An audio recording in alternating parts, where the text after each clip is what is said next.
एक अनफॉर्चुनेट बात थी। और ऐसे मामलात में जो फ़िरका वाराना हमारी तंजीमें हैं, हमें माजी में पता है, हमने जब कराची में तहकीकात की थी तो आपको पता है उसमें रॉ का हाथ था। उसमें वो जो वहाँ पे जो फसादात कराए गए थे फ़िरका वाराना, उसमें उस वक़्त जो तहकीकात सामने आई थी उसमें हमारे दुश्मन मुल्क का हाथ था। सो यहाँ पर भी जमातें हैं जो इस्तेमाल हो जाती हैं और कई दफ़ा पता भी नहीं चलता उनको कि वो किसके हाथों इस्तेमाल हो रहे हैं। और इस तरह के जो फितने जिसके नतीजे में मुल्क कमज़ोर हो, जिसके नतीजे में आपकी एक आलमी हैसियत मुतासर हो, उसको कोई इजाज़त नहीं दी जा सकती। और इसके लिए हम हुकूमत की सतह के ऊपर पाकिस्तान की जो पुलिस है, स्पेशली पंजाब पुलिस है, सिंध पुलिस है, हमारी जो खैबर पख्तूनख्वा की पुलिस है, बलूचिस्तान की, और बाकी जो सिक्योरिटी इदारों ने जिस तरह से इनको एक जेल हो करके इस फितने को नाकाम बनाया, उसके ऊपर हम उनको मुबारकबाद भी पेश करते हैं और उनको ये भी यकीन दिलाते हैं कि हम आपकी जो कैपेसिटीज़ हैं उनको बढ़ाने के लिए बड़े संजीदा हैं। और इंशाअल्लाह कतई तौर के ऊपर पाकिस्तान दुनिया का 5वां बड़ा मुल्क है, हम एक एटमी ताकत है, हमें पाकिस्तान को, रियासत को अंडरमाइन को कैसे कर सकता है। देखें यहाँ पे हमने इतनी बड़ी, जिसको सुपर पावर जो है वो अफ़गानिस्तान में शिकस्त नहीं दे सके, हमने पाकिस्तान में हमारी सिक्योरिटी फोर्सेस ने, हमारी पाकिस्तान की फ़ौज ने, हमने उनको शिकस्त दी है। पाकिस्तान की रियासत कमज़ोर रियासत हरगिज़ नहीं है और कोई ये समझने की गलती भी ना करे। हम अपनी एक, जहाँ पर हमारे जो जमहूरियत है उसमें मुख्तलिफ नुक्ता नज़र आते हैं, उन नुक्ता नज़र को सुना जाता है और यही एक फंक्शनल डेमोक्रेसी होती है। लेकिन अगर आप ये समझेंगे कि आप हुकूमत को एक ब्लैकमेल कर लेंगे या ये समझेंगे कि आप हुकूमत के ऊपर ताकत से बलवे करके कुछ कर लेंगे, ये तो नहीं हो सकता। पाकिस्तान दुनिया की 5वीं बड़ी रियासत है, 7 दुनिया की एटमी ताकतें हैं, उनमें हम शामिल हैं। सबसे बड़ा दिफाई निज़ाम पाकिस्तान का, मुस्लिम वर्ल्ड में अगर आज किसी का डिफेंस सिस्टम है, किसी की फ़ौज है, तो वो पाकिस्तान की है। सो अंडरमाइन ना करें, पहले तो ये गलतफहमी दूर कर लें। जो भी लोग पाकिस्तान को अंडरमाइन करना चाहते हैं ये गलतफहमी दूर कर लें, ये नहीं होगा। और पाकिस्तान की रियासत एक अजीम रियासत है, इसको आगे बढ़ना है। पाकिस्तान के अवाम जो हैं वो एक अजीम कौम है और इसको आगे जाना है। दूसरी बात, इसी तासुर को मैं ये भी यहाँ पे ये बताना चाहता हूँ कि ये जो फ़ैसला था यहाँ पे जो हुआ है, ये हमारा अपना इंटरनल फ़ैसला था। किसी हुकूमत ने, किसी बैनुल-अक़वामी ताकत ने या किसी बैनुल-अक़वामी जो मुल्क है उसने हमसे इस तरह के किसी एक्शन का मुतालबा नहीं किया। ये फ़ैसला हमारा इंटरनल फ़ैसला था और इसके लिए मैं अपनी जो इंटीरियर मिनिस्ट्री है, हमारी जो रिलीजियस अफेयर्स मिनिस्ट्री है और हमारी जो सूबाई हुकूमतें हैं उनको भी मुबारकबाद देना चाहता हूँ कि कितना एक उन्होंने जॉइंटली मिल कर के ये एक्शन लिया और ये अल्हम्दुलिल्लाह कामयाब हुआ। और इसके नतीजे में ये बात एक दफ़ा फिर फर्मली जो है इस्टेब्लिश हो गई है कि रियासत के रिट को चैलेंज जो है वो नहीं किया जा सकता। इसी को आगे बढ़ाते हुए मैं कल राना सनाउल्लाह साहब ने जो एक बयान दिया जिसमें उन्होंने जो चीफ सेक्रेटरी पंजाब और कमिश्नर और दीगर जो हमारे अफसरान हैं उनके साथ तकरीबन वही ज़ुबान इस्तेमाल की जो इस एक्सट्रीमिस्ट ग्रुप ने इस्तेमाल की थी कि आपके बच्चे हैं। ये ज़ुबान जो राना सनाउल्लाह ने कल इस्तेमाल की, ये इससे पहले अल्ताफ़ हुसैन ने इस्तेमाल की थी, इसके बाद ये जो मजहबी तंजीम है इन्होंने इस्तेमाल की थी। आपने दोनों को देख लिया है कि वो इस वक्त कहाँ पे है। और आज मैं ये भी बताना चाहता हूँ कि हमने ये फ़ैसला किया है कि राना सनाउल्लाह के ख़िलाफ़ इस जो उन्होंने गुफ्तगू की है उसके ऊपर टेररिज्म का और मुतलका कवानीन का पर्चा होगा, उनके ख़िलाफ़ कार्रवाई की जाएगी। किसी शख्स को ये इजाज़त नहीं दी जा सकती कि वो हमारे सरकारी अफसरान के बीवी बच्चों को धमकियाँ दे, वो उनको ये कहे कि हम आपने भी यहाँ रहना है, हमने भी यहाँ रहना है, चाहे वो राना सनाउल्लाह हो, चाहे कोई और बच्चा बलूंगड़ा हो PMLN का। आपने सियासत करनी है, पाकिस्तान के आइन की हदूद में रह के करनी होगी। आपने यहाँ पर इलेक्शनों में हिस्सा लेना है, आइन की हदूद में रह के करना होगा, कानून का एहतराम करना होगा। ये जो आपको नया अल्ताफ़ हुसैन बनने का कभी कभी शौक़ आ जाता है, ये आपको अपने दिमाग से वसवसे निकालने होंगे। ना आप इदारों के बारे में तौहीन आमेज़ गुफ्तगू करेंगे, ना आप अफसरान को धमकियाँ देंगे।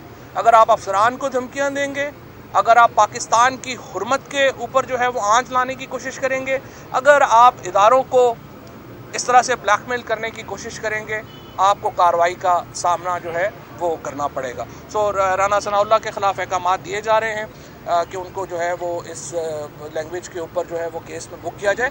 तीसरा, जाती उम्रा का। जाती उम्रा में कोई घर गिराने का कोई प्रोग्राम किसी का नहीं है। कल भी शहजाद अकबर साहब ने ये बात वाज़ेह की है। एक प्रोसेस था जो 6-8 महीने पहले शुरू हुआ। प्रोसेस क्या था? प्राइम मिनिस्टर साहब को रिपोर्ट आई कि बहुत सारे MNAs हैं जिन्होंने अपने अपने इलाकों में कब्ज़े किए हुए हैं। प्राइम मिनिस्टर साहब ने उनके ऊपर इंक्वायरी मांग की। पंजाब हुकूमत ने उस इंक्वायरी के ऊपर लोगों के कब्ज़ों की ज़मीनें जो हैं वो छुड़ाने का एक पूरा एफ़र्ट जो है वो लॉन्च की। उस एफ़र्ट के नतीजे में मुख्तलिफ़ जगहों के ऊपर ज़मीनें छुड़ाई गईं। उनमें जो खोखर बरादरान थे उनका कई 100 किनाल के ऊपर छोटा सा घर है माशाल्लाह, जिसको वो ऐसे रो के कहते हैं कि बड़ा छोटा सा घर है। सारी सरकारी ज़मीन के ऊपर कब्ज़ा किया, पैलेस बना लिया। इसी तरीके से और जो हमारे MNAs थे उनमें दानियाल अजीज़ साहब का भी नाम शामिल था, उसमें और भी बड़े MNAs का नाम शामिल थे। इन सारे लोगों के ख़िलाफ़ वागुजार कराएगी ज़मीनें, और इसमें नॉन पॉलिटिकल भी थे।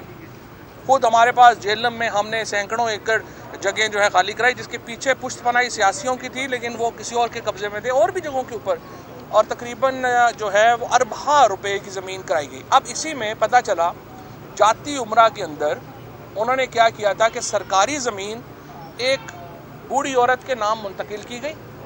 वो बूढ़ी औरत बेनामी थी, उनका सिर्फ उनका नाम इस्तेमाल किया गया, और उसके बाद नवाज शरीफ साहब की वालदा के नाम के ऊपर वो ज़मीन ट्रांसफ़र हो गई। ये एक खुली बददियानती और खुला कब्ज़ा करने का मामला था।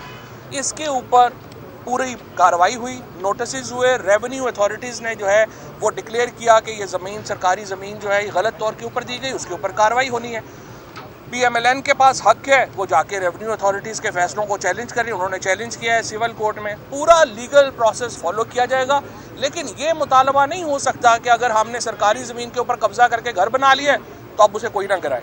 आप ना सरकारी ज़मीनों के ऊपर आप कब्ज़े करेंगे, ना आप कमिश्नर को धमकियाँ देंगे, ना आप चीफ सेक्रेटरी को धमकियाँ देंगे। अगर आप देंगे आपके ख़िलाफ़ कार्रवाई होगी।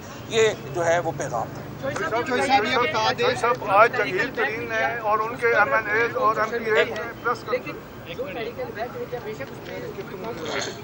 लेकिन अगर माजी में देखा जाए कि PTI ने वफाक के अंदर सबसे सीनियर अफसर पर डंडों की बारिश की और PTV पे हमला किया, वो सब कुछ PTI ने किया था। क्या उस पर आज PTI इस चीज़ के तनाजुर में कौन से माफ़ी मांगेगी? पहली बात तो यह है कि ये तो बड़ा ही बदकिस्मत वाली बात होगी कि अगर आप एक जेन्युइन पॉलिटिकल मूवमेंट को एक फितना अंगेज मूवमेंट के साथ जोड़ दें। जो PTI की जब मूवमेंट शुरू हुई थी, PTI की मूवमेंट क्या थी? PTI की मूवमेंट ये थी कि पैनामा में प्रॉपर्टीज़ नहीं होनी चाहिए। PTI की मूवमेंट थी कि इलेक्शंस फ्री एंड फेयर होने चाहिए। PTI की मूवमेंट ये थी कि आप अरबा रुपया बाहर लेके नहीं जा सकते। इसके ऊपर एहतजाज हो रहा था। ये डेमोक्रेटिक राइट्स हैं जिनके ऊपर एहतजाज होता है।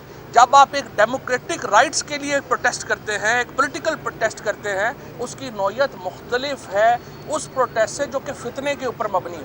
आप दोनों को इकट्ठा कर ही नहीं सकते। इस तरह तो फिर अगर आप कहेंगे तो फिर PMLN के बेशुमार प्रोटेस्ट हैं, पीपल्स पार्टी के बेशुमार प्रोटेस्ट हैं। कभी किसी ने कहा कि वे पीपल्स पार्टी ने या PMLN ने माजी में ये जो प्रोटेस्ट किए वो गलत हुए। उसके ऊपर भी जो लीडरशिप है वहाँ पर कभी किसी ने ये नहीं कहा कि आपने अपने डेमोक्रेटिक राइट्स को ख़त्म करके आइन को हम नहीं मानते, कानून को हम नहीं मानते, और इस तरह की डिक्टेशन देने की कभी बात नहीं हुई। तो डेमोक्रेटिक मूवमेंट्स को और इसको जो है वो करना चाहिए। चौधरी साहब ये बता दें कि माजी में आपकी TLP एक महबूब जमात थी, इनके साथ मिलकर आपने प्रोटेस्ट भी किया, आपने रियासत की रिट को चैलेंज भी की। उस टाइम आपने PTV पे हमला भी किया, पार्लियामेंट का तकद्दुस भी जवाब दे चुका हूँ। ठीक है, तो क्या उस टाइम अगर आपके खिलाफ इसी तरह आपकी जमात को कलअदम करार दिया जाता तो आपको बुरा ना लगता? एक बात। दूसरा, तौहीन अदालत का केस आपके खिलाफ जस्टिस काजी फाइज साहब ने दायर किया हुआ है, क्या सुप्रीम कोर्ट से आप माफ़ी मांगेंगे? पहले सवाल का जवाब तो पहले ही दे चुका। दूसरा सवाल का जवाब दिया है कि अगर सुप्रीम कोर्ट ने नोटिस दिया तो फिर जाहिर है कि उसको देखेंगे। अच्छा राजा ने आपने कहा है कि जहांगीर तरीन को इंसाफ ना मिला, जहांगीर तरीन दोनों इकट्ठा कर लो। सर मेरा सवाल ये था कि आज जहांगीर यार इनका सुन रहे हैं यार, पहले ये जो कह रहे हैं सर इधर सर तीनों एक ही कर रहे हैं ना। सर इधर मेरी बात सुन यार, लेते ख्वाजा हैं। साहब, आज बात करने दें यार। जहांगीर तरीन उनके इत्तेहादी MPAs ने एक प्रेस कॉन्फ्रेंस की है जिसमें हुकूमत को कहा गया है कि वो अपना रवैया दुरुस्त करें, वरना हम अपना आखिरी लाएअमल जो है वो करेंगे। साहब को कहा है कि इंसाफ करें, जबकि जो उनके हम ख्याल ग्रुप है MNAs और MPAs का उनका अगर ना देखा गया तो वो कोई लाहे अमल बनाएंगे, तो ये क्या पाकिस्तान तहरीक इंसाफ के लिए अलार्मिंग नहीं है? तीनों आपका तीनों का यही है। देखिए बात ये जहांगीर तरीन साहब का जो मामला है वो कोई पहली दफ़ा नहीं हुआ। पाकिस्तान तहरीक इंसाफ की हुकूमत में सबसे पहले डॉक्टर बाबर अवान साहब के ऊपर इल्ज़ाम लगा, उन्होंने इस्तीफ़ा दिया, अपने मौक़िफ़ अदालत में साबित किया, वापस आए। उसके बाद अलीम खान साहब के ऊपर हुआ, उन्होंने इस्तीफ़ा दिया, ज़मानत अपना ली, वापस आए। उसके बाद सब्तैन साहब के ऊपर हुआ, उन्होंने इस्तीफ़ा दिया, वापस आए। जहांगीर तरीन साहब के ऊपर भी जो इल्ज़ाम है वो उन्होंने अदालत में साबित करना है, और ना ही जहांगीर तरीन साहब का जो है वो कोई ज़ाती प्रॉब्लम है हमारा हुकूमत का, ना ही उनका कोई ज़ाती प्रॉब्लम है हुकूमत के साथ। सो कई दफ़ा ये हो जाता है कि जो ज़ाती नाराज़गियाँ हैं वो भी दूसरों के ऊपर डाली जाती हैं। ऐसा कोई प्रॉब्लम नहीं है। मुझे उम्मीद है कि जहांगीर तरीन साहब अपना जो मुकदमा है वो अदालत में लड़ेंगे और उसके मुताबिक जो इंसाफ के ऊपर जो पाकिस्तान के आइन और कानून के मुताबिक प्रोसीडिंग्स हैं वो आगे बढ़ेंगे। साहब आप जिस तरह खुद बिलाग हैं, इसी तरह मुल्क के अंदर बिलाग के साहब नज़र नहीं आ रहे। शहबाज शरीफ जेल में है और शौकत तरीन को आपने वज़ीर ख़जाना बना दिया। एक सवाल, दूसरा सवाल मेरा ये आपसे कि TLP के राज से या हिंदुस्तान के साथ कोई शवाहिद मिले हैं, या फिर आपने 20 अप्रैल के धरने के बायस हुकूमत को इंतहाई कदम उठाना पड़ा है? इसमें एक चीज़ ऐड कर लें कि हाई प्रोफाइल केसेस में दोबारा जमानतें शुरू हो गई हैं, केसेस मुंतकिल इंजाम तक नहीं पहुँचे। कहाँ पे फलाह कहाँ पे? देखिए बात यह है, हुकूमत का काम है इन्वेस्टिगेशन करना। इन्वेस्टिगेशन करके जब आप अदालत को दे देते हैं उसके बाद तो अदालत जाने और मुल्ज़म जाने, हम उससे ज़्यादा हम कोई डिक्टेटरशिप तो नहीं चला रहे ना, जहाँ पे अदालतें भी एक ही हैं या वो अपना हम यहाँ पे एडवर्सोरियल सिस्टम है, उस टाइम में टाइम लगता है जहाँ पे आपने अदालतों में, और ये बात से मैं आपसे मुत्तफिक हूँ, मैं ही नहीं प्राइम मिनिस्टर साहब भी मुत्तफिक हैं, वो आपको मालूम है, कई दफ़ा ये बात कर चुके हैं कि हमारे निज़ाम में इतना टाइम लग जाता है कि वो इंसाफ जो है वो कहते हैं ना, justice should not be done but seen to be done. इंसाफ होना नहीं चाहिए, होते नज़र भी आना चाहिए। ये जो होते नज़र आने वाला मामला है इसके वजह इसके जो हमारी कम्प्लिकेशंस हैं, जो इसमें हमारी जो कम्प्लेक्सिटीज़ हैं, उसकी वजह से इंसाफ में ताख़ीर होती है, और ज़ाहिर है फिर ये सवाल उठते हैं जो अभी आपने किए। आप TLP के साथ जो आप लोगों के पहले मुआहदे हुए वो कि वो दबाव में थे, एक तो उनका क्या स्टेटस रहा है, दूसरा ये है कि आपने कहा कि पुलिस फ्रंट लाइन पे है। हमने देखा कि पूरे मुल्क में पुलिस को बुरी तरह टॉर्चर किया गया। बात ये है ना इनके पास वसाइल हैं, इनके पास इवन के इतने बैटर नहीं है कि लोगों को रोक सकें, आपको रेंजर को कॉल करना पड़ा। तो ऐसे क्या स्टेप्स लेंगे कि इनको एम्पावर किया जाए ताकि ये खुद खड़े होकर तो इसी के साथ ही एक और ऐड कर लें कि अभी जो है वो पुलिस की जानिब से आजकल वीडियोस आ रही हैं कि उनको जो है मारा जा रहा है बारी बारी पकड़ पकड़ के जिनको, तो ये कि गलत नहीं है कि अदालतों में पेश करने की बजाय उनको खुद ये मुर्गे बना के इनको पंजाब जो नारा या रसूलुल्लाह का लगाने वाले हैं उनको अच्छा, कानून के हवाले करें, नारा लगवा रहे हैं उनसे। आपने 3 से 4 घंटे की अगर आप इतने सारे सवाल करेंगे तो याद ही नहीं रहेगा क्वेश्चन इसी से रिलेवेंट है कि सोशल मीडिया पर पाबंदी इसलिए लगाई गई थी कि इस तरह की हेट स्पीचेस की वीडियोस जो है वायरल ना हो, लेकिन अभी थानों में से ये वीडियोस वायरल हो रही है कि मारपीट हो रही है। नहीं होना, नहीं बिल्कुल सही बात आपकी। कोई भी हम देखें पाकिस्तान का आइन है, आर्टिकल 14 जो है वो आपको राइट ऑफ डिग्निटी देता है, इज़्ज़त का हक देता है, और कानून के मुताबिक जो है वो कार्रवाई जो है वो होनी चाहिए, और किसी को भी कानून से ट्रीट करनी चाहिए, चाहे